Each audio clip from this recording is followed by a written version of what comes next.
Hello friends, કેમ છો? Good evening. I hope બધા ઘરે પહોંચી ગયા હશો સેફલી અને સ્ટીલ હજી પણ આ કોરોનાને લગતી બધી ગાઈડલાઇન્સ ફોલો કરતા હશો. જે લોકોએ વેક્સિન નથી લીધી એ લોકોએ વેક્સિન લઈ લીધી હશે. હજુ પણ માસ્ક, સેનિટાઈઝર, સોશિયલ ડિસ્ટન્સિંગ બધું ફોલો કરતા હશો એવી હું આશા રાખું છું.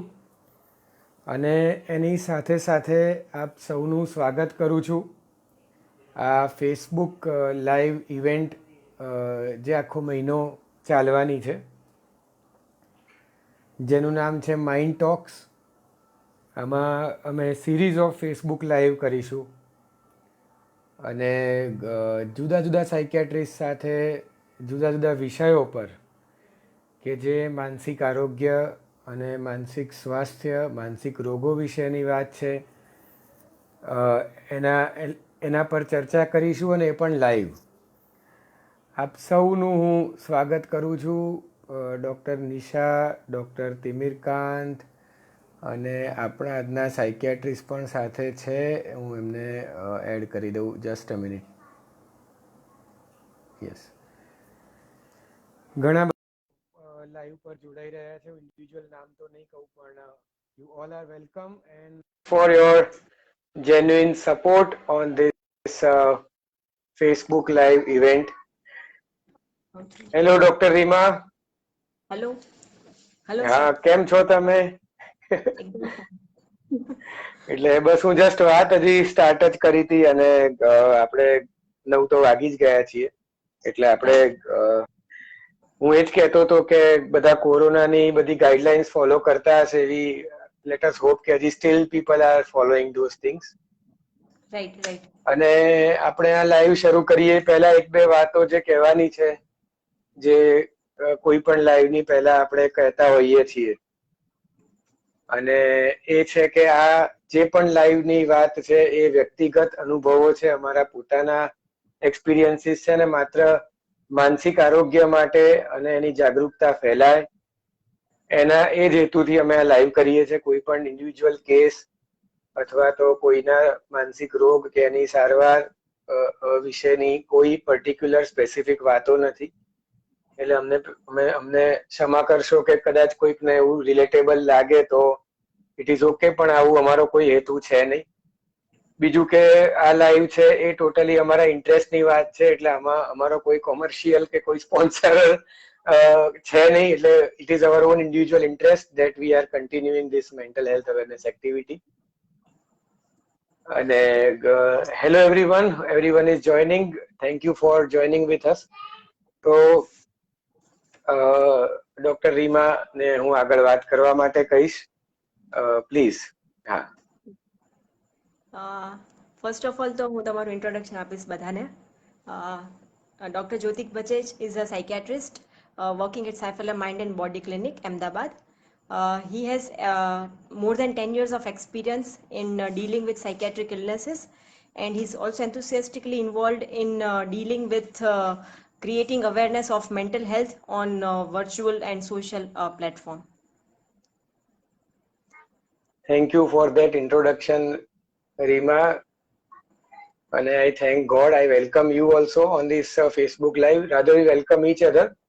Yes. ડોક્ટર રીમા વિશે વાત કરું તો ડોક્ટર રીમા એ psychiatry Rajkot government medical college રાજકોટથી એમણે સાયકિયાટ્રી કર્યું છે અને હવે તો એમને આ ફિલ્ડમાં પણ 5 વર્ષ થઈ ગયા. અને સાથે સાથે એમણે ચાઇલ્ડ ગાઈડન્સ અને એડિક્શનની ટ્રેનિંગ આપણે વિજયવાડા આંધ્રપ્રદેશથી એમણે કરી છે. એમને ચાઇલ્ડ સાયકિયાટ્રિક ઇસ્યુઝ એટલે બાળકોને લગતા માનસિક રોગો અને સાથે સાથે ટીનેજર એટલે તરુણાવસ્થાને લગતી માનસિક તકલીફો વિશે એમને ખૂબ ઇન્ટરેસ્ટ છે અને એ બધા ક્ષેત્રે કાર્યરત છે. અત્યારે હાલમાં તે સુરેન્દ્રનગરમાં મહાત્મા ગાંધી સ્મારક હોસ્પિટલમાં એક મનોચિકિત્સક તરીકે સેવા આપી રહ્યા છે. Once again welcome Reema on this Facebook live. અને ઘણા બધા લોકો હેલો કહે છે. Hello to everyone. તમને જે કંઈ પ્રશ્ન હોય તમે ગુજરાતીમાં ઇંગ્લિશમાં ટાઈપ કરીને નીચે કોમેન્ટ સેક્શનમાં મૂકી જ શકો. ઘણા મિત્રો પણ છે, થેન્ક યુ. તો મેં 2-3 દિવસ પહેલા પોલ રન કર્યા હતા ફેસબુક પર કે બધી જ માનસિક તકલીફો શું એક જ કહેવાય. ઘણા લોકો હજી પણ મનોચિકિત્સક એટલે સાયકેટ્રિસ્ટ પાસે જતા બીએ છે, અથવા એ લોકો ગભરાય છે, અથવા લાંછન અથવા તો એક ઇન્ફિરિયરિટી કે શરમનો અનુભવ કરે છે કે નહીં. અને શું સોશિયલ સ્ટિગ્મા જે આજના ફેસબુક લાઈવનો જે વિષય છે, સોશિયલ સ્ટિગ્મા એટલે સમાજ માનસિક રોગ કે માનસિક સ્વાસ્થ્યને કઈ રીતે જુએ છે એની આખી લગતી વાત અમે લોકો લગભગ મહિનાથી આ શ્રેણીમાં આપણે વાત કરીએ છીએ.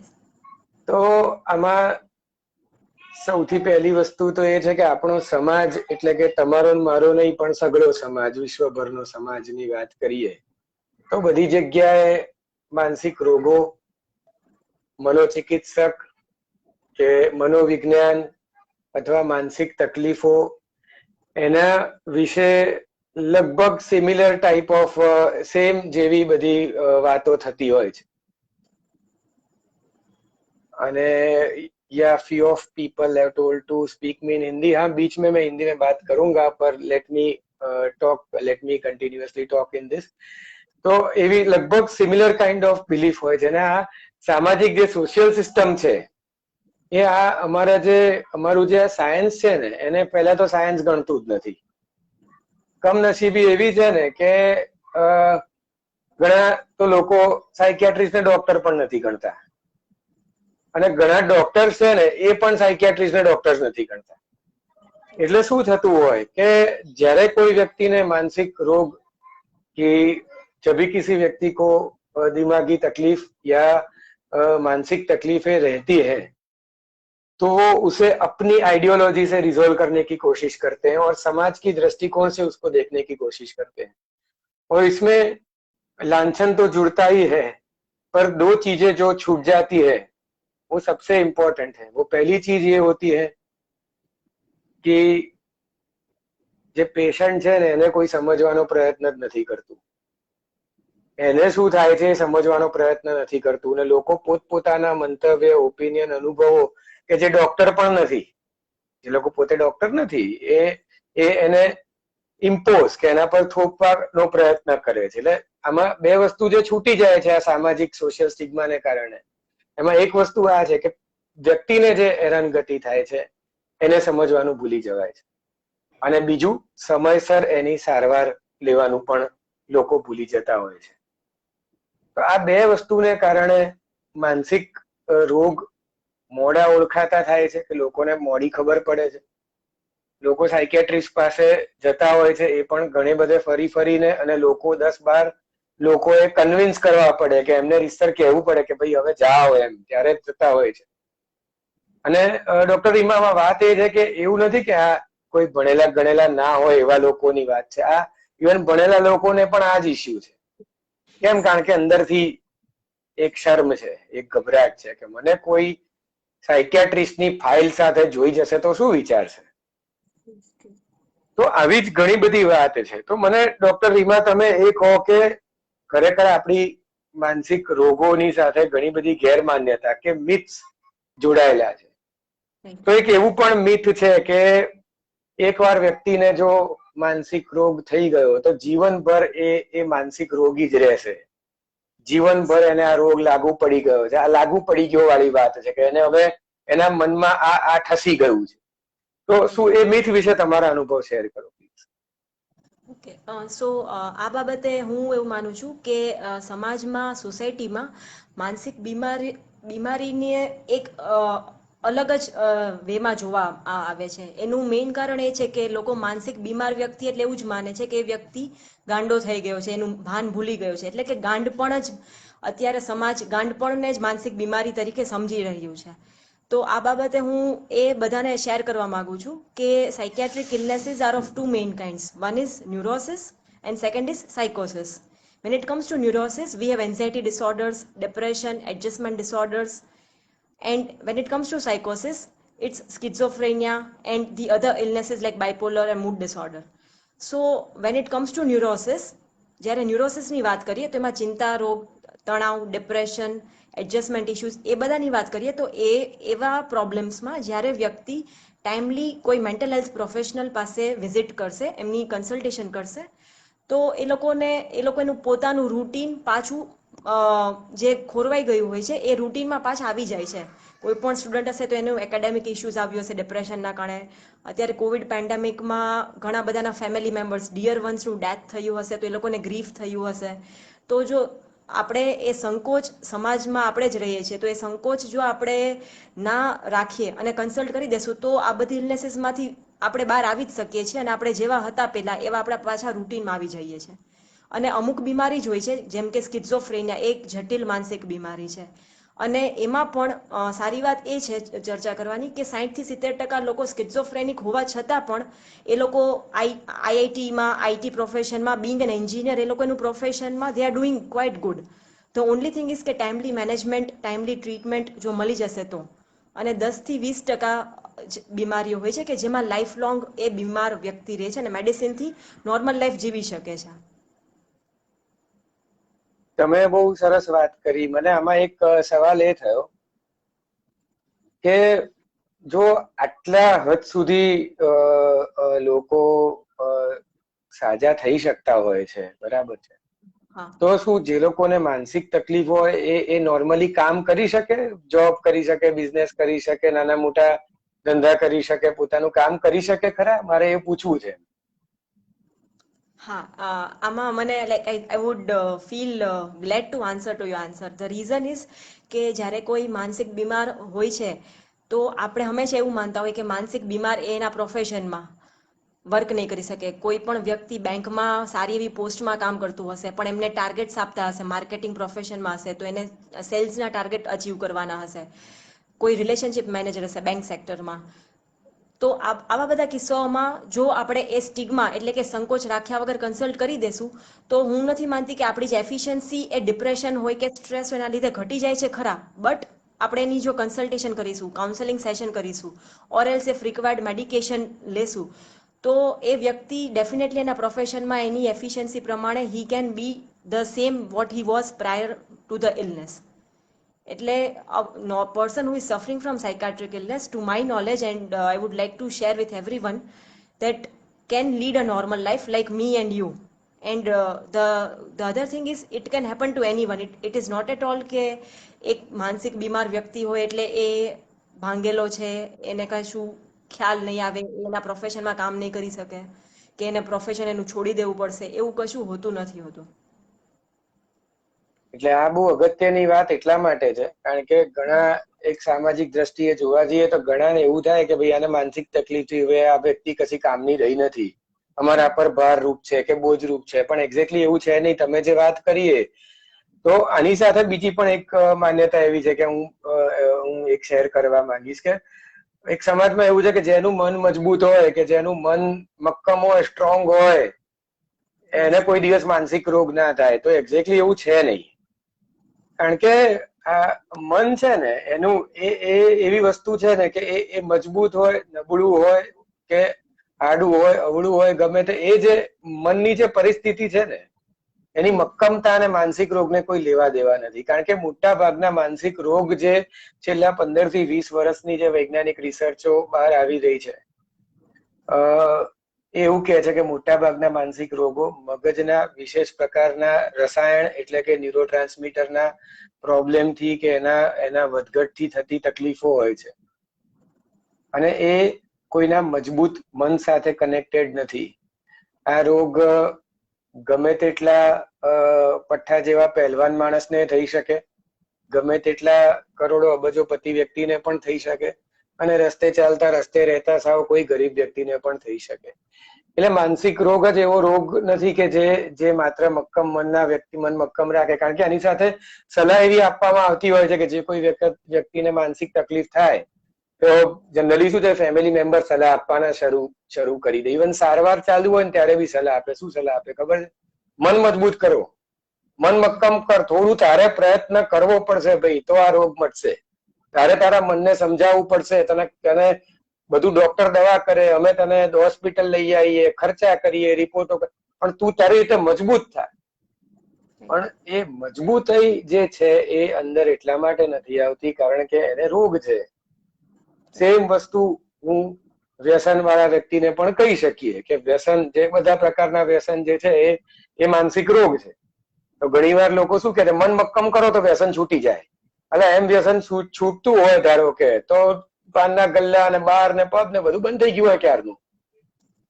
પણ એવું થતું નથી. એ એક્ઝેક્ટલી મન મક્કમતાની વાત જુદી રીતે આવતી હોય છે. મન મક્કમતાની વાત ક્યાં આવે છે? કે મન મક્કમતાની વાત આવે છે કે સારવાર તમારે લેવાની છે મન મક્કમ કરીને, કે રોજ ડોક્ટરે કીધા પ્રમાણે મન મક્કમ કરીને લેવાની છે, કે ધીરજ રાખવાની છે કે આ સારવારની અસર થશે.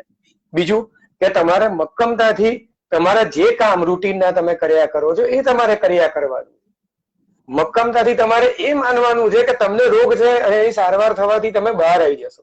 અને આ મક્કમતા કોને રાખવાની છે ડોક્ટરીમાં ખબર છે? દર્દીએ નથી રાખવાની, એના રિલેટિવે રાખવાની છે.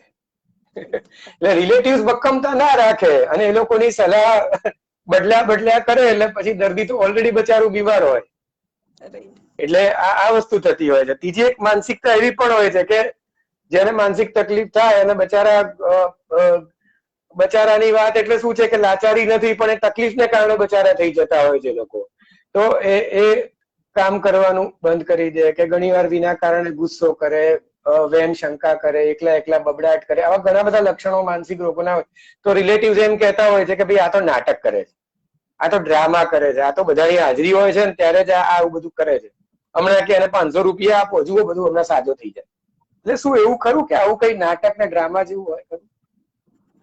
હા, સો આ બાબતની જ્યારે નાટક કે ડ્રામા કરે છે એવી રીતે મોટા ભાગમાં સમાજ એવી રીતે જોતું હોય છે. તો આ બાબતે મને એક એક્ઝામ્પલ આપીને બધા સાથે ડિસ્કસ કરવાની ઈચ્છા થાય છે કે કોઈ પણ એક સ્ટુડન્ટ છે એને એની એક્ઝામ્સમાં એના પરફોર્મન્સ જે રિઝલ્ટ આવ્યા હોય એમાં એનું પરફોર્મન્સ છે એમના પેરેન્ટ્સની એક્સપેક્ટેશન કરતાં ઓછું હશે. તો જ્યારે પેરેન્ટ હોય છે તો એ પેરેન્ટ એ બાળકને સમજવાનો પ્રયત્ન કરવાના બદલે એવું સમજશે કે આ છોકરાએ અમે જ્યારે કહ્યું, એને પાસે ટાઈમ હતો પ્રિપેરેશનનો ત્યારે એને પ્રિપેર ના કર્યું અને એને ટાઈમ વેસ્ટ કરી નાખ્યો અને હવે એને એનું ભોગવવું પડે છે. અને પછી એને એમ કહેશે કે ભાઈ તારે આ વાત સમજવી હતી, હું તને જ્યારે કહેતી હતી ત્યારે તે કેમ ના વાંચ્યું બેટા. આવી રીતે કે ને કે as a parent we should try to be in the shoe of our child. And we should try to understand ki what went wrong on the part of the child, why did the child did not excel and why did the child did not meet our expectations. So જ્યારે આપણે as a parent ચાઇલ્ડને જો સમજી શકીશું ને કે એને શું મૂંઝવણ થઈ હતી, એ શું કામ પરફોર્મ ના કરી શક્યો, એને પ્રિપેરેશન તો કરી હતી પણ સ્ટીલ એને કેમ એના રિઝલ્ટમાં કંઈક ખામી આવી, એના પરફોર્મન્સમાં ખામી આવી આપણા ધાર્યા મુજબ. તો આ આપણે જો સમજી શકીશું ને તો ત્યારે આપણો જે આપણે વિચારીશું ને કે આ તો આ વ્યક્તિ તો આવો જ છે ને આપણે જે બ્લેમ કરવાની વાત કરીએ છીએ ને અને આપણે એવી રીતે સમજીએ છીએ ને કે આ જસ્ટ ડ્રામા કરે છે કે એ પોતાની જવાબદારીથી છટકવા માંગે છે, એવું નહીં થઈ શકે. તમારી વાત ઘણી સાચી છે કે જવાબદારી અને માનસિક રોગ એની સાથે બહુ કનેક્શન છે. કારણ કે જ્યારે કોઈ વ્યક્તિને ધારો કે સ્ટુડન્ટ લાઈફની તમે વાત કરી કે ત્યારે માનસિક તકલીફ થાય, એ બચારો ખરેખર વાંચી ના શકે અને ખરેખર કોન્સન્ટ્રેશન ના થઈ શકે. હવે આ સમજવા વાળી એવી વાત છે કે તમે જેમ કીધું કે you should put fit in his shoes. જ્યાં સુધી તમે એનો પ્રશ્ન, એની તકલીફ એની રીતે સમજી નહીં શકો ને ત્યાં સુધી તમને કોઈ દિવસ નહીં સમજાય કે આ માનસિક તકલીફ શું છે.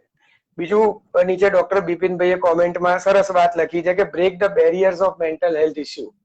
હવે આની સાથે વાત એ છે ડોક્ટર કે હમણાં મેં જે પોલ લખ્યો હતો ને કે social stigma affect mental health, તો બધાએ 100% કીધું હા ઇટ અફેક્ટ્સ ડેફિનેટલી, બરાબર.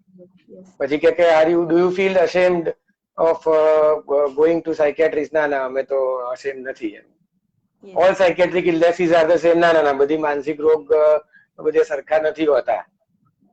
પણ એનાથી આગળની વાત વધારે મહત્વની છે કે બધું જાણ હોવા છતાં પણ નથી કરવું. કેમ? કારણ કે પોતાને જાતને બદલવા માટેની જે મહેનત છે ને એ કોઈ નથી કરવી, બીજાને બદલવાની મહેનત બધાએ કરવી છે. આજે સલાહ આપવી બહુ સહેલી છે પણ એ તકલીફને એમ્પથીથી, એટલે સંવેદનાથી અનુભવવી એ બહુ અઘરી છે. અને એટલા જ માટે આ જે બેરિયર્સ છે એ ચાલ્યા કરે છે. બીજી એક વાત એ પણ મારે તમને પૂછવી છે ડોક્ટર રીમા, કે લોકો કેમ સાયકિયાટ્રિસ્ટ પાસે નહીં જતા હોય અથવા મેન્ટલ હેલ્થ પ્રોફેશનલ પાસે કેમ નહીં જતા હોય, એના શું કારણ હશે? આના કારણ વિશે હું એવું કહેવા માંગુ છું, કેમ કે લોકો છે ને જે શારીરિક સ્વાસ્થ્ય હોય છે ને એને જેટલું મહત્વ આપી રહ્યા છે એની સાથે સાથે જે આપણું મેન્ટલ હેલ્થ એટલે કે માનસિક સ્વાસ્થ્ય છે ને એને એટલું મહત્વ નથી આપી શકતું. જ્યારે પણ કોઈ વ્યક્તિને ચક્કર આવી જશે તો એ ફટ કરતું એકવાર ડોક્ટરને બતાવવા જશે કે ભાઈ મને છાતીનો દુખાવો થયો તો મને કંઈક હાર્ટ એટેક કે કંઈક એવો તો કશો પ્રોબ્લેમ નથી થયો ને. પણ જ્યારે વ્યક્તિ માનસિક રીતે બીમાર હોય, ધારો કે અમુક સમયથી ઊંઘ નથી આવતી, કાં એના વર્ક કરવામાં એને થોડીક ભૂલ થાય છે. For example, if there is a person like a female and she is a household work, she does household work, and being a homemaker, she might be forgetting whether she has put salt or whether she has put masala in the curry which she is preparing. તો આ વસ્તુ જ્યારે થતી હોય છે કે અમુક વસ્તુઓમાં કામકાજમાં ભૂલ થવી, ઊંઘ ન આવી, ભૂલી જવું, તો આવા બધા થોટ્સ જ્યારે આવતા હોય ને ત્યારે વ્યક્તિ પોતાની જાતે એવું માનવા માંડે કે ભાઈ હું મારી જાતે આમાંથી બહાર આવી શકીશ, અને એવું માનશે કે ભાઈ હું વધારે પડતું ચિંતા કરું છું, and then there is no need of consulting a doctor. But જ્યારે કોઈ માઇનર ફિઝિકલ પ્રોબ્લેમ થશે તો we immediately go and consult the specialist related to physical health. It can be a physician, it can be a gynecologist, it can be orthopedic surgeon. But when it comes to mental health, people are not taking it that seriously, that mental health is also that important just as physical health. And to my knowledge, this is one of the major reason why people find it difficulty and the reason not getting consulted with a psychiatrist or with a mental health professional. Yes, and that is why this social stigma exists. Because as I told earlier, that how society sees a psychiatric disorder, કે સામાજિક દ્રષ્ટિકોણથી માનસિક રોગ ને કઈ રીતે જોવામાં આવે છે ખબર છે? કે આ ટેન્શન ને હિસાબે થતી તકલીફો, જેને ટેન્શન થાય એને માનસિક તકલીફ થાય એવું લોકો માને. અથવા તો માત્ર આ છે ને આનો બિહેવિયર બદલાઈ ગયો છે, બિહેવિયર પ્રોપર નથી. અથવા છે ને આ વ્યક્તિ છે ને બહુ સેન્સિટિવ છે, ઇમોશનલ વ્યક્તિ છે ને એ આવું બધું રડ્યા કરે. કારણ કે તમે જોજો, તમે એક જનરલ આ જેટલી બી ઓડિયન્સ જે પણ છે એને હું તમે આવું એક એક્સપેરિમેન્ટ કરજો કે જે કોઈ વ્યક્તિને માનસિક તકલીફ હોય અને તમે ખાલી એવું જ કહેતો તમારે સેન્સિટિવ, તમારો સ્વભાવ બહુ સેન્સિટિવ નહીં એવું પૂછજો, તો એમાંથી 99% આ પાડશે. એટલે પણ દરેક માણસ સેન્સિટિવ જ હોય. માણસના મગજમાં લિમ્બિક સિસ્ટમ છે તો માણસ સેન્સિટિવ જ હોવાનો. કારણ કે લિમ્બિક સિસ્ટમને કારણે આપણને ઇમોશન્સ તો થવાના જ છે. વાત એટલી છે કે જે વ્યક્તિને ઇમોશન મેનેજ નથી થતા, જેને ઇમોશનની તકલીફ થાય છે, જેને અતિરેક દુઃખ કે અતિરેક આનંદ કે અતિરેક ગુસ્સાનો પ્રોબ્લેમ થાય છે, કે જેના કંટ્રોલની બહારની વસ્તુ છે, ત્યારે આ રોગની પરિસ્થિતિ ઊભી થાય છે. એટલે સમાજ જે છે એ આવા પછી ટાર્ગેટ સિચ્યુએશન કે ટાર્ગેટ સ્ટેટમેન્ટ્સ પર આવે કે આ માણસ છે ને આ રડમસ છે, આ ઢીલો છે, એને નહીં લઈ જવાનું ક્યાંય. એ કોઈ મરી જાય તો ત્યાં ભાઈ આવતો નહીં, પછી 10 દિવસમાં આદો પડી ગઈ છે. એટલે આવી બધી વાતો, અથવા ઘણી વાર શું છે એ જે સામાજિક સિચ્યુએશનની પરફોર્મન્સ પરથી વ્યક્તિને રોગ છે કે નહીં એવું નક્કી કરે. જો પેલો છે ને દૂર પ્લેટ લઈને જમવા બેઠો છે ને, આ એને કઈક તકલીફ છે, એ કહેતો નથી પણ એને એ પ્રોબ્લેમ છે એને. અથવા જો પેલા જો એના છોકરાને કેવો લાફો માર્યો એને, આ સાયકો લાગે છે. અથવા ઘણી વખત આપણે ભણતા પણ હતા ત્યારે બિચારો કોક 17 કલાક વાંચતું હોય કે તું વાંચીને સાયકો થઈ જઈશ, રહેવા દે ને. તો આવા બધા સાયકો, માનસિક અથવા શું કહેવાય હાફ માઇન્ડ, બેજા ગેમ, એવા બધા શબ્દો વાપરીને લોકોની હાંસી ઉડાવતા હોય છે. અને અદ્ભુત વાત એ છે કે જે લોકો હાંસી ઉડાવે છે ને એને જરીક જેવી માનસિક તકલીફ થાય ને એટલે બોલતા બંધ થઈ જાય. વાત એ છે, આ અનુભવવાની વસ્તુ છે કે જેને આનો અનુભવ હોય અથવા જે આના ડોક્ટર હોય એને જ ખબર પડે કે આ તકલીફ કોને કહેવાય, કે આ તકલીફ શું કહેવાય. તો છેલ્લી વાત જે છે કે આપણે હવે જેમ લાઈવના એન્ડ તરફ જઈ રહ્યા છીએ, ઘણા બધા લોકો વચ્ચે જોઈન થાય છે. આઈ welcome you all on this Facebook live and thanks for encouraging us for this initiative. કે લાસ્ટ જે વાત એ છે કે આ સોશિયલ સ્ટિગ્માને કાઢી કેવી રીતે શકાય? ડોક્ટર રીમા, તમે તમારા અનુભવ શેર કરો. તમે આટલા વખતથી છો, તો આ સોશિયલ સ્ટિગ્માને આપણે રિમૂવ કઈ રીતે કરી શકીએ? આ જ્યારે સોશિયલ સ્ટિગ્માને રિઝોલ્વ કરવાની ચર્ચા કરીએ છીએ તો હું એમાં એવું માનીશ કે we as a society can help to come out of the social stigma. કેમ કે આપણે જ સમાજ છીએ ને આપણે જ સમાજ બનાવીએ છીએ. તો હું એઝ અ પર્સન જ્યારે મને કોઈ માનસિક બીમારી થશે તો હું એનું શેરિંગ કરીશ મારા ફ્રેન્ડ્સ સાથે, મારા મિત્રો સાથે કે મારા ફેમિલી મેમ્બર્સ સાથે.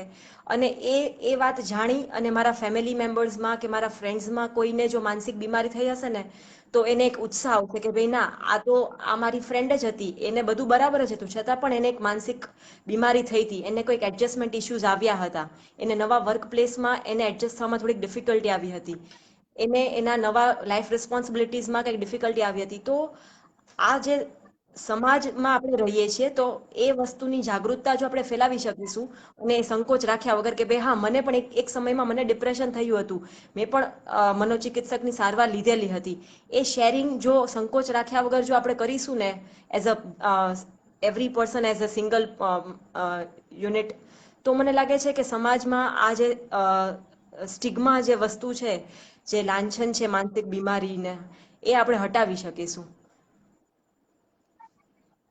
તમે આ સરસ વાત કરી કે દરેક ઇન્ડિવિજ્યુઅલ કાઉન્ટ્સ. આમાં દરેક સિંગલ પર્સન કાઉન્ટ્સ. એક દરેક વ્યક્તિની જે જવાબદારી છે. હા આજથી 150 વર્ષ પહેલા કોઈ એમ કહેતું ને હા કે મેલેરિયા સાજો થઈ જાય તો લોકો મસ્કરી કરે હશે કે આવું મેલેરિયા કદાચ સાજો થતો હોય, માણસ મરી જાય મેલેરિયા થાય તો માનસિક રોગોનું એ ભાઈ એવું જ છે. માનસિક રોગો સાજા થાય છે. માનસિક રોગોની દવાએ છે. માનસિક રોગોની તમામ પ્રકારની સારવાર, જેમ કે ECT અથવા તો આપણે સાયકોથેરાપી અથવા તો કાઉન્સિલિંગ અને ફાર્મેકોથેરાપી તો છે જ. એટલે આ બધી સારવાર ઉપલબ્ધ તો છે, ઉપલબ્ધની વાત નથી. વાત એ છે કે આ સાયન્ટિફિક એવિડન્સ બેઝડ છે.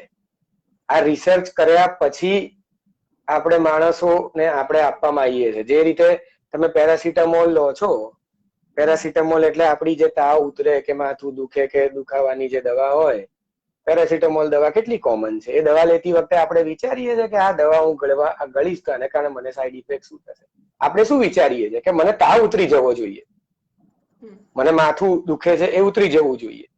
તો સેમ વસ્તુ માનસિક રોગની દવાઓ સાથે પણ છે કે કોઈ વ્યવસ્થિત એક્સપર્ટ માણસ પોતાના અનુભવ પ્રમાણે તમને શાંતિથી સાંભળીને તમને 4 વાક્યો તમારા જીવનના કહે છે અને સગાવાલા તરીકે તમને સલાહ આપે છે કે ભાઈ આનું આટલું આટલું ધ્યાન રાખવાનું છે અને આટલી આટલી મેડિસિન આમાં વ્યવસ્થિત કરવાની છે, તો આપણે એ વાત પર શું વિશ્વાસ ના રાખી શકીએ? મને એ વાતની બહુ નવાઈ લાગે છે. આપણે ઓનલાઈન સેલ પર વિશ્વાસ રાખીને ગમે તેટલા પૈસા બગાડી નાખીએ. આપણે ગમે તેવી વેબ સિરીઝ પર વિશ્વાસ રાખીએ અને સિરીઝો જોઈ કાઢીએ. આપણે ગમે તેવા ઉલટા સુલટા પિક્ચર જોઈને હીરોએ તો આવું કર્યું ને હીરોઈને તો આ કપડા પહેર્યા, એ બધા વિશ્વાસ આપણે રાખી શકીએ. તો શું આપણે વાસ્તવિકતા પર વિશ્વાસ ના રાખી શકીએ કે જે નજર સામે તમને પેલો કહે છે શાંતિથી સાંભળી દે? એટલે આ વસ્તુ વિચારવા જેવી છે કે વિશ્વાસ એવી વસ્તુ છે કે એમાં તમારે કંઈક અદ્ભુત જાદુ કરવું પડે તો જ લોકો વિશ્વાસ કરે. તો એટલે અને જે તમે વાત કરી કે એવરી ઇન્ડિવિજ્યુઅલ વ્યક્તિ એ કાઉન્ટ થાય છે. તો ઇન્ડિવિજ્યુઅલ એટલે કોણ?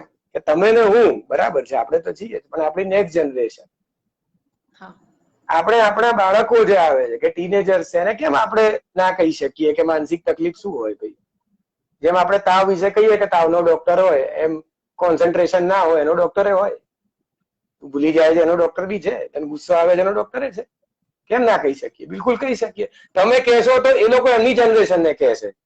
એટલે એનો અર્થ એમ નથી કે અમે અમારા ધંધા વધારવાની વાત કરીએ, પણ આ માનસિક તકલીફની પીડા એવી છે ને કે જેને થાય એને સમજાય છે. ત્રીજી વખત આ વસ્તુ રિપીટ કરું છું.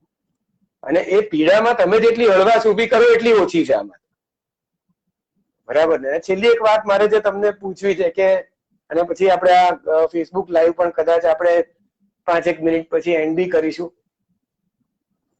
ઘણા લોકો એવું કહેતા હોય છે કે જે વ્યક્તિને માનસિક તકલીફ હોય એના લગ્ન કરાવી દો એટલે માનસિક તકલીફ મટી જાય. એના વિશે મને કહો. તમને પૂછું છું ડોક્ટર, એના વિશે તમે મને કહો. સો એટલે એ બાબતે કે ને કે એક બહુ મોટી ગેરમાન્યતા છે કે લોકોને માનસિક બીમારી હોય એટલે એને આપણે મેરેજ કરાવી દઈશું તો એને બીમારી રિઝોલ્વ થઈ જશે, કાંઈ એનું સારવાર થઈ જશે. પણ એ એક બહુ મોટો મિથ છે. Like when it comes to marriage, marriage comes with a bag of responsibilities. And a person who is broken down psychologically and suffering from some psychological or psychiatric ailment needs support, psychosocial support ની જરૂર હોતી હોય છે, જે માનસિક બીમાર હોય છે વ્યક્તિને. એટલે જ્યારે મેરેજ કરીશું તો એ વ્યક્તિ માટે રિસ્પોન્સિબિલિટી જ્યારે વધવાની છે ત્યારે એને એને સ્ટ્રોંગ સપોર્ટ સિસ્ટમ હોવી બહુ જ જરૂરી છે. એટલે ફેમિલી મેમ્બર્સનો સપોર્ટ એની કાઢી હશે તો એને સપોર્ટ આપવો પડશે, એ આપણે સમજીને આગળ ચાલવું પડશે. સાથે સાથે મેરેજની સાથે સાથે એક અલગ જે જવાબદારીની વાત એ છે કે ફેમિલી પ્લાનિંગ વિશે પણ ફેમિલીમાં બધાને ખ્યાલ હોવો જોઈએ. જ્યારે માનસિક બીમાર વ્યક્તિ દવા લેતું હોય છે તો ફેમિલી પ્લાનિંગ વિશેની માહિતી હોવી ખૂબ એટલે ખૂબ જરૂરી છે. કેમ કે અમુક દવાઓ જે આપણી ચાલતી હોય છે એના કારણે એ ટેરેટોજેનિક સાઇડ ઇફેક્ટ એટલે કે આવનાર બાળક ઉપર એની આડઅસર પડતી હોય છે. તો એ વસ્તુની કાળજી રાખી અને ફેમિલી પ્લાનિંગ કરવું પડતું હોય છે. પણ એનો મતલબ એવો નથી કે કોઈ પણ વ્યક્તિ માનસિક રીતે બીમાર હશે એટલે એના લગ્ન જ નથી કરવાના. એ અમુક જટિલ બીમારી એટલે કે સ્કિઝોફ્રેનિયા હોય છે એવી બીમારીઓ આપણે ધ્યાન રાખવું પડે છે. પણ જ્યારે મૂડ ડિસઓર્ડર એટલે કે બાયપોલર ડિસઓર્ડર છે, ડિપ્રેશન છે, એ બધા ડિસઓર્ડર વાળા વ્યક્તિઓ મેરેજ કરે તો એને ખાલી એક સ્ટ્રોંગ સપોર્ટ સિસ્ટમ એટલે કે ફેમિલીમાં સાયકોસોશિયલ રીતે એને સપોર્ટ મળી રહેશે તો કોઈ ઇશ્યુ નહીં આવે. એના ફેમિલી પ્લાનિંગમાં બી કોઈ વાંધો નહીં આવે, એની રિસ્પોન્સિબિલિટી પણ એ નિભાવી શકશે. તો સ્કિઝોફ્રેનિયા હશે ત્યારે એ બાબતની આપણે before marriage we have to inform કે ભાઈ આ વ્યક્તિને જે તે સમયે એટલે કે આ વર્ષમાં અમે ડૉક્ટરની સલાહ પ્રમાણે દવા લીધેલી હતી અને એ ડૉક્ટરના સલાહ પ્રમાણે અમે અત્યારે હજી પણ સારવાર હેઠળ છીએ. જેથી કરીને જ્યારે મેરેજના કારણે બીજી કોઈ એમના લાઈફમાં કોઈ ડિફિકલ્ટી આવે તો સામેવાળા જે ફેમિલી મેમ્બર્સ હશે એટલે કે છોકરી હશે તો એના ઇનલોઝને એવું ના થાય કે અમને આ વસ્તુ અમારાથી છુપાવી હતી, અમારાથી આ વસ્તુ ધ્યાનમાં ના આવે એ રીતે ઘણા પ્રયત્ન કરી ચૂક્યા છે. અને એના કારણે ઘણા female patient suffering from psychiatric illness અંડરગો a very traumatic life event કે એ લોકોના લાઈફમાં સેપરેશન એટલે કે ડિવોર્સ સુધી વાત પહોંચી જતી હોય છે. કેમ કે ફેમિલીમાં એમ થશે કે આ વસ્તુ અમને ચર્ચા પહેલેથી કરી હોત તો અમે સપોર્ટ કરવા માટે રેડી જ હતા, પણ આ વસ્તુ અમને મેરેજ પહેલા ઇન્ફોર્મ નથી કરવામાં આવી. એના લીધે ફિમેલ્સ માટે એક ટ્રોમાટિક ઇવેન્ટ બની જતું હોય છે. અને વેન ઇટ કમ્સ ટુ મેલ તો જ્યારે સબસ્ટન્સ આવે છે તો આલ્કોહોલ જે આપણા સમાજમાં there are people who often consume alcohol. તો initially it is as a habit. તો આપણે it is better to share when we are going for a matrimonial visit કે I have an habit of consuming alcohol or I have a habit of consuming cigarettes, so that the other person who is getting prepared to start a new life with you would be aware about the consequences which might occur with the addiction of tobacco and with the addiction of alcohol and the other substances which are notorious of causing life death. એટલે બહુ સરસ વાત કરી કે આમાં પ્રામાણિકતાની વાત છે. હા, પ્રામાણિકતાની વાત એ છે કે તમને માનસિક તકલીફ છે કે તમારા સગાને માનસિક તકલીફ છે તો લગ્ન કરાવવાથી એ માનસિક રોગ સાજો ના થાય. બરાબર. માનસિક રોગ એની પ્રોપર સારવાર કરવાથી જ સાજો થાય. બીજું કે ધારો કે ગંભીર માનસિક રોગો છે કે જટિલ માનસિક રોગો છે કે જેમ કે સ્કિઝોફ્રેનિયા તમે કીધું, એટલે કે વિચારવાયુ જેને કહીએ છીએ, વહેમ શંકા વિચારવાયુનો રોગ જેને કહીએ છીએ, તેમાં પહેલું એટલા માટે કહેવું જરૂરી છે કારણ કે ઘણી બધી માનસિક તકલીફો વારસાગત આવી શકે. બીજું કે ઘણી આવી જે સ્કિઝોફ્રેનિયા જેવી તકલીફ હોય અને લાંબા વર્ષોથી હોય તો એની સારવાર પણ તમારે મેરેજ પછી પણ ચાલુ રાખવી પડતી હોય છે. આની સાથે બીજી એક વાત એવી બી હોય છે કે ઘણા લોકો કંટાળીને ત્રાસીને પોતાના લગ્ન જીવનના બળાપાએ કાઢતા હોય છે કે લગ્ન પહેલા તો કશું નહોતું, લગ્ન પછી તો હું માનસિક રોગી થઈ ગયો. એવું હોતું નથી ભાઈ. તમારી માનસિક તકલીફ તમારા લગ્ન સાથે કોઈ કનેક્ટેડ નથી. એ ખરેખર તમારા મગજના રસાયણના લેવલ પર આધારિત છે અને એ બહુ જ ચોક્કસ લક્ષણોને કારણે તમને આ માનસિક તકલીફો થતી હોય છે. ત્રીજી વાત એવી છે કે જે તમે કીધી એમ કે પહેલા કહેવું જોઈએ તો છટકબારી લોકો કરતા હોય. છટકબારી એટલે શું કે અમને તો ખબર જ નહોતી કે લગ્ન પહેલા આવી તકલીફ છે, આ તો બધું લગ્ન પછી આવું બધું ઊભું થયું છે. તો જે લોકો આવી છટકબારીઓ કરતા હોય છે એ પોતાનું સ્વજન તો ગુમાવે જ છે, પણ એ બીજા લોકોના જીવન પણ કઈ રીતે ડિસ્ટર્બ કે શું કહેવાય લાંબા ગાળા સુધી ત્રાસમાં એને મૂકતા હોય છે. તો ચોક્કસ એ વિચારવું જોઈએ લગ્ન કરતા પહેલા. જેમ આપણે નથી પૂછતા કે તમારું કુળ શું છે, તમારી જ્ઞાતિ શું છે, તમારા જન્માક્ષર શું છે, એવું જનરલી બધા પૂછતા હોય છે. માનસિક રોગ છે કે નહીં એ પૂછવું જરૂરી છે, હવે તો જરૂરી જ છે. કારણ કે મન જે છે એ સારું હશે તો આખું શરીર સારું હશે. મન જે છે એ શરીરને કંટ્રોલ કરતી કે શરીરને ચલાવતી એક એવી અવયવ છે કે એવી એક સેન્ટર છે કે જેને કારણે આપણે સ્વસ્થ તો રહી શકીએ પણ બીજાને સ્વસ્થ રાખી શકીએ. પહેલી વાત તો આ. આજે જે ઘણી બધી વાત કરી, આઈ થિંક આપણે 35 મિનિટ તો થઈ છે. ડોક્ટર રીમા, છેલ્લે તમારે ટેક હોમ મેસેજ કંઈક આપવો હોય તો તમે કહી શકો પ્લીઝ. આ સોશિયલ સ્ટિગ્મા વિશે તમારે છેલ્લી વાત કરવી હોય કે લોકોને ઉપયોગી કંઈ બની શકે, please. I would like to conclude with the name of a famous celebrity, Deepika Padukone. Every one of us knows that she underwent a psychiatric illness of depression, and I'm happy to share that currently she is running a foundation by the name of Live, Love and Laugh. And recently she attended the KBC program on Sony, and then she informed about the work she is undergoing. એ જે work કરી રહ્યા છે એમણે પોતે એક psychiatric ઇલનેસમાંથી બહાર આવી અને સાયકેટ્રિક ઇલનેસ જે વ્યક્તિને થાય છે એને મોટિવેશન આપવાનું અને એના ફેમિલીને સપોર્ટ આપવાનું જે કામગીરી કરી રહ્યા છે એના ઉપરથી lastly I would like to conclude કે she is a person having everything. For us, when we think that a person is suffering from psychiatric illness, would be having some financial difficulty or some psychosocial illness or something or the other. But જ્યારે દીપિકા પાદુકોણને વાત કરીએ તો શી has everything. એમની પાસે નામના છે, એમની ખ્યાતિ છે, એમને ફાઇનાન્શિયલી શી ઇઝ વેલ સેટલડ, છતાં પણ એમને માનસિક બીમારી થઈ હતી. And then she has come out of it, and now she is into her profession and she is doing great job. So she is a live example for all of us to take on over the session is કે patient મેસેજમાં આ વસ્તુ છે કે કોઈને પણ થઈ શકે છે, તો શરમ અને સંકોચ રાખ્યા વગર જો આપણે હેલ્પ લેશું તો બધા માટે આ વસ્તુ સહેલી થશે અને આપણું જે સમાજ છે એમાં આ લાંછન ઘટી જશે. તો ઘણી સરસ બધી વાતો આપણે કરી છે. છેલ્લા અડધો કલાકમાં મિથની વાતો પણ કરી, અને જે લોકો પાછળથી પણ લાઈવમાં જોડાયા છે એ બદલ ખૂબ ખૂબ આભાર. અને જે લોકો આ લાઈવ પછી પણ જોવાના છે એ લોકોને પણ ખૂબ ખૂબ આભાર. ફરી પણ તમે જોજો, અને અમારે લગતી કંઈ પણ વાત હોય તો અમને તમે કોમેન્ટ સેક્શનમાં પાછળથી પણ પ્રશ્ન પૂછી શકો છો. જતા એક જ વાત હું કરીશ કે ડોક્ટર રીમા, એવું હતું ને જયારે કોરોના ચાલુ થયું ને, જયારે આ ગયા માર્ચ 2020 ની વાત છે, તો દોઢ મહિના પછી છે ને આ બધા જે ફેમિલી મેમ્બર્સ હોય કે બધા રિલેટિવ્સ હોય કે વોટ એવર, જે લોકો આપણા નોન હોય, એ કહે તમારા લોકોની હવે બહુ જરૂર પડવાની. બધા લોકો ઘરે રહી રહીને એવા માનસિક ત્રાસી ગયા છે ને, બધાના એવા સાયકો થઈ ગયા છે ને કે બસ આ કોરોના પતવા જો, તમે ફ્રી નહીં પડો.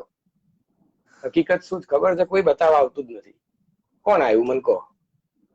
કોરોના કેટલા લોકોને થયો? આપણે એવરેજ 30% પોપ્યુલેશનને કોરોના થયો એવું માની લઈએ, અને 30% માંથી 15% ને બી ધારો કે માનસિક તકલીફો થઈ, તો કોણ બતાવવા આવ્યું? કયા સાયકેટ્રિસ્ટ છે 24 કલાક કામ કરે છે અત્યારે? મને બતાવો. કોઈ નહીં. બધા તો રૂટીન ઓપીડી જુએ છે, રૂટીન વર્ક જ ચાલુ છે, જે 8-9 કલાક જે વર્ક કરતા હતા. એનું કારણ શું છે ખબર છે? આ સોશિયલ સ્ટિગ્મા. કે હજી લોકો છે ને આ તકલીફોને ક્રોનિક થવા દે છે. આ કોરોના પછી જે એન્ઝાયટી, જે ગભરાટ થાય છે, જે દુખાવા થાય છે, જે ડિપ્રેશન કે ઉદાસીનતા રહે છે, ગુસ્સો આવે છે, યાદશક્તિ નથી રહેતી, કોરોના પછી આ બધું બહુ કોમન છે અને રિસર્ચ બી થઈ ગઈ. તો એ બહુ કોમન છે. હજી લોકો છે ને 2, 5, 10 વર્ષ સુધી આને લંબાયા કરશે. અને પછી એક દિવસ તમારે અથવા મારા ક્લિનિકમાં અથવા આપણા જેવા મિત્રો જે સાયકેટ્રિસ્ટ છે એમને ત્યાં કહે છે કે સાહેબ આમ તો 5 વર્ષ પહેલા કોરોના થયું હતું ને ત્યારે આ તકલીફ થઈ હતી, હવે 5 દિવસમાં મટાડી આપો. એટલે તમે વિચાર કરો ભાઈ કે તમારી જે તમે સમય પર છોડી દો છો. જે તકલીફોને તમે સમય પર છોડી દો છો કે સમય જતા જતા મટી જશે, અથવા તમે કોઈક એક ધર્મ પર છોડી દો છો, અથવા તમે તમારા પોતાના જે મેડિકલ અનુભવો નથી એના પર છોડી દો છો, અથવા અડસટ્ટે બધી સારવાર કે અડસટ્ટે નોન મેડિકલ સારવારો પર છોડી દો છો. એને કારણે વ્યક્તિ જે છે એ ખરેખર માનસિક રીતે તો દુભાય જ છે, પણ સરવાળે લાંબા ગાળે એની ફંક્શનાલિટી, એની પર્સનલ લાઈફ અને આમ જોવા જાવ તો આખો સમાજ બી હેરાન તો થાય જ છે. આ વસ્તુ પર વિચારવું જોઈએ. અને આ જ વાત સાથે આપણે આજનું ફેસબુક લાઈવ એન્ડ કરીએ. Thank you doctor Reema for joining on this Facebook live. આપણે આવા નવા ટોપિક ફરી પાછા વાત કરીશું. અપડેટ્સ માટે આ પેજ જે છે માઇન્ડ ટોક્સ, એના પર બધી અપડેટ્સ આવતી રહેશે. ઓડિયન્સને ફરી હું ખૂબ આભાર માનું છું. Thank you so much. Thank you. Bye bye. હાજી. Thank you all. Thank you.